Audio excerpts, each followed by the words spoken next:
when we start to cut with glass and we get really proud of our lovely sticks and all of that sort of thing, comes the next step. The big challenge is cutting curves. This makes me look like a huge expert, doesn't it? What a hoot. But when I show you how simple it is after practice, of course, this is no longer a, oh my God, isn't she clever moment. It's, I can do that. So let's have a go at, I can do that. Of course, the first thing you want is your preferred glass scorer. I'm using this one because I'm a pull me person. So I pull towards me and I can adjust this apparatus up the top here to meet my grip so I can get a nice stable cut, or score I should say. The other thing I'm going to be using to break this out are these amazing running pliers.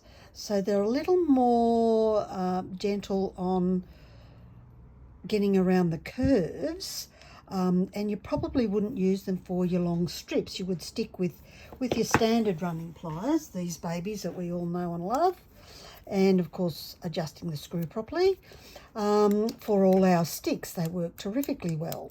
So let's get on to, I can do that with a half circle for my lovely vertical garden. And of course, to give it to TLC, you don't need to fill this up with oil. Just give a little rub-a-dub-dub in a bit of a oil bath just to clean it, and you're done. Now, the most important part of cutting this inside circle, because I want to save this piece and that piece, so I keep my fingers crossed, my legs crossed, and anything else I've got that can cross, that all of this is going to work really well.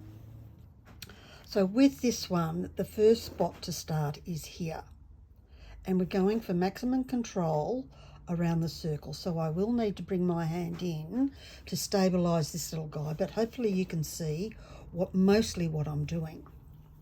So we start off with any glass score on the edge. If you don't have it on the starting edge here, it's going to break in weird directions. So this happens when you first start cutting with glass, but also if you've got textured glass where the scorer wobbles, you'll get wonky bits. This is basically glass with a mirror backing. So I've pressed firmly down to hold it, and now I'm going to score right on that line. You would pick the side of the Sharpie line that you're scoring on. Because I'm doing a circle, I'm holding firmly and just very gently swish it around, because I want to make sure that I stay perpendicular to this. I think perpendicular is the right word. I'll have to go look that up. And here I'm going all the way around. Bear with me because I do it slowly. It's not a race for me. It's about getting that score exactly where I want it.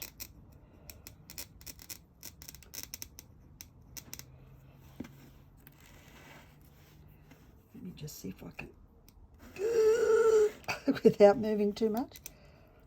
Because if you move, you're going to break it. So we'll see how we go. I can do this without the camera beside me. And I'll show you the proof of that. Right, so I've got all the way around, trying to avoid the reflections. That's one of the joys of working with mirror. You'll get to see my veranda roof. Now the next bit, oh, and the camera, hello. So the next bit is these amazing running pliers. So the little breaker button underneath, or nipple, or whatever it is that you want to call it. I've just about worn it out, time for newbies.